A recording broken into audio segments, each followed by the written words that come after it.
Hello guys, welcome back to my channel. Sagardeep में आप सबका वेलकम है। तो आज मैं आपको कुछ इन्फॉर्मेशन दूंगी आरआई का, जो आरआई के बारे में। आरआई में जो एग्ज़ाम होने वाला है, कंडक्ट होने वाला है 2 जुलाई में है 23, जो संडे पड़ रहा है। तो एंट्रेंस एग्ज़ाम है। तो आप सबको ही पता है, जो भी आरआई के लिए एप्लीकेशन सबमिट कर रहे हैं, जो 24 अप्रैल से स्टार्ट हो गया है और उसका लास्ट डेट है आपका 6 जून 2023।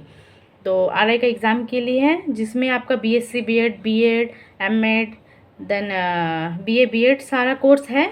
जो आप लोग अप्लाई करना चाहते हैं तो आप लोग अप्लाई कर सकते हैं, क्योंकि अभी भी चल रहा है जो रजिस्ट्रेशन। और आपका जो एडमिट कार्ड है, जो एडमिट कार्ड होता है, जो एग्ज़ाम से पहले हम लोग को निकालना पड़ता है, क्योंकि आप सबको पता ही होगा कि एडमिट कार्ड के साथ ही हम एग्ज़ाम लिखने जाएंगे। तो वो आपका 23 जून से लेके 2 जुलाई तक आपको अवेलेबल मिलेगा। तो नेट पे तो आप लोग डाउनलोड कर सकते हैं, जो है 23 जून से लेके 2 जुलाई तक। उसके बाद जो सीईई एग्ज़ाम है, उसका जो फुल फॉर्म है वो आप सबको पता ही होगा, जो भी एग्ज़ाम लिखने वाले हैं, कि सीईई का फुल फॉर्म है कॉमन एंट्रेंस एग्ज़ामिनेशन, जो एनसीईआरटी के अंदर में होता है, आरआई कंडक्ट कराता है। तो आरआई में जो भी एडमिशन लेना चाहते हैं, तो ये उनका जो क्राइटेरिया के अंदर आता है कि आपको सीईई एग्ज़ाम अपीयर करना पड़ेगा, तो ही आप आरआई में एडमिशन ले पाओगे। तो मैंने आपको पहले ही कह दिया है कि 24 2023 से 6/6/23 तक इसका रजिस्ट्रेशन चलेगा, और 6 के बाद ये बंद हो जाएगा। तो आप डाउनलोड कर लीजिएगा 23 जून से लेके 2 जुलाई तक। आप इसका एडमिट कार्ड डाउनलोड कर लीजिएगा एग्ज़ाम के लिए। और जो आपका एग्ज़ाम है, मेन पार्ट जो है आपका एग्ज़ाम है एंट्रेंस एग्ज़ाम, वो आपका कंडक्ट होगा 2 जुलाई 23 संडे, जो संडे पड़ रहा है। तो उसके बाद तो जो भी आरआई के बारे में जानते हैं तो उनको पता ही होगा कि आरआई किस किस कोर्स के ऊपर एग्ज़ामिनेशन कंडक्ट कराते हैं।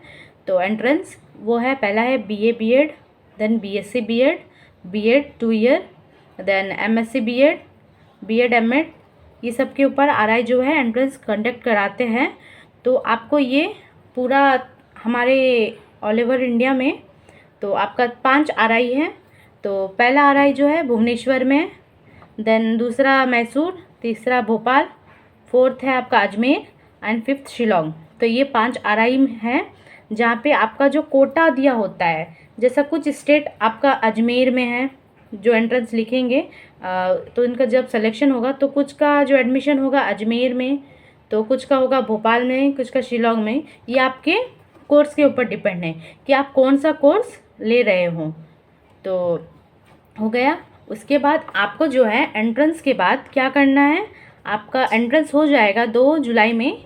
तो आपको इसका जो मार्क्स, क्वालिफाइंग मार्क्स आपको अपलोड करना है, जो आपका वही लिंक में दिया होगा, एनसीईआरटी का जो लिंक है उसमें आ जाएगा आपको नोटिफिकेशन। तो आपको उसमें जाके अपलोड करना पड़ेगा क्वालिफाइंग मार्क्स। जो भी आप अगर बीएससी बीएड के लिए या बीएड के लिए अप्लाई कर रहे हैं, तो उनको 12th का जो भी मार्कशीट है वो आपको अपलोड करना पड़ेगा वेबसाइट में जाकर। तो वो आपका डेट होगा, जो सब्जेक्ट है BA BEd, BSc BEd, MEd, ये सब का जो मार्क्स अपलोड करना, उसका डेट है 5 जुलाई 2023। तो आपको ये डेट में आपको जो ये क्वालिफाइंग मार्क्स अपलोड करना होगा।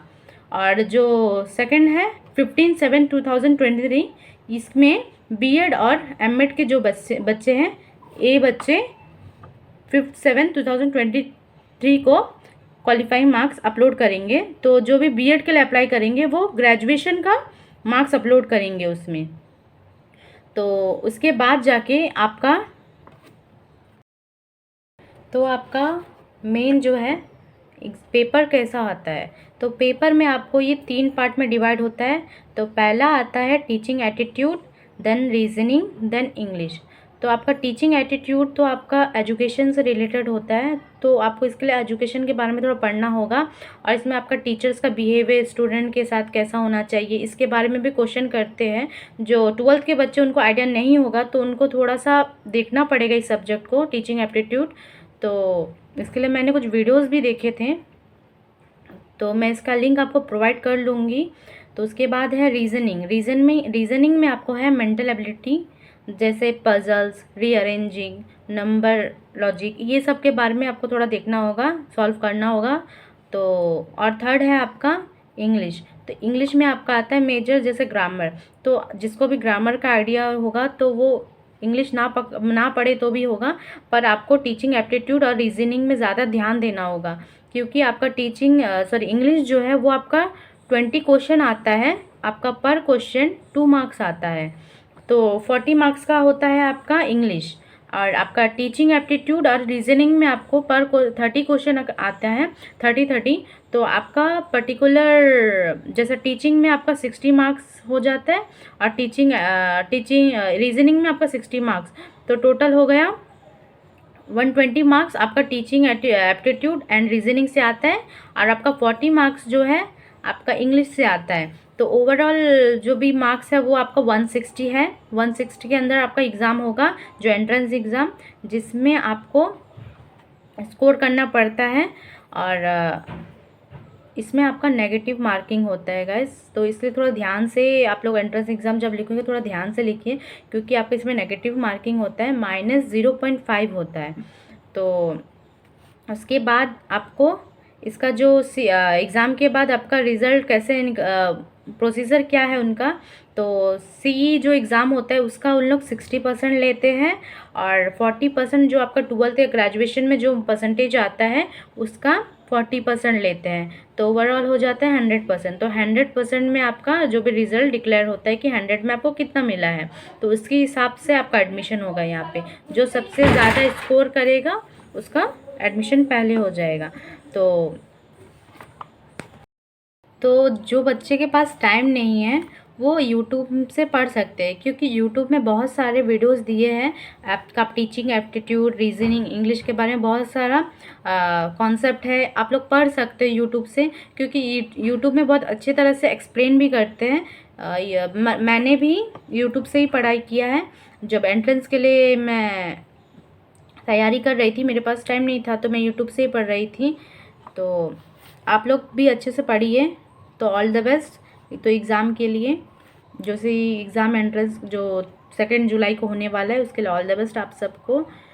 तो जब रिज़ल्ट डिक्लेयर हो जाएगा, एक आपका ओवरऑल रैंक लिस्ट होगा, जिसमें आप पूरे जो बच्चे RI के लिए एंट्रेंस दे रहे हैं, पूरा ओवरऑल में आपका कौन से नंबर में है आप, वो आपको बताएगा। और एक आपका स्टेट लिस्ट होगा, जो स्टेट लिस्ट होगा वो सबसे मेन इंपॉर्टेंट है, क्योंकि उसी के बेस में आपका एडमिशन होगा। तो स्टेट लिस्ट में आपका जो सीट्स अवेलेबल होते हैं, सीट्स देते हैं RI से, उतना सीट्स में आपका नाम आ रहा है कि नहीं आपको ईजिली पता चल जाएगा, अगर आप स्टेट लिस्ट देख लोगे तो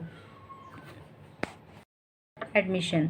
तो अब मैं अपना एक्सपीरियंस बता रही हूँ कि मैंने जब भुवनेश्वर के लिए अप्लाई किया था एंट्रेंस, तो इसके लिए मैंने यूट्यूब में कुछ वीडियोस देखे। तो मुझे पढ़ने का बिल्कुल टाइम नहीं मिला था, तो मैंने यूट्यूब से कुछ वीडियोस देख लिया। तो उसमें कुछ मेन जो यूट्यूबर्स है जिससे यूट्यूब चैनल है जिससे मैं पढ़ाई करी, तो वो है, एक है दीपिका विजडम और एक DCS लर्निंग। तो ये दो को मैंने अच्छे से देखा वीडियोस, और इसी के वजह से मैं पास हो पाई हूँ।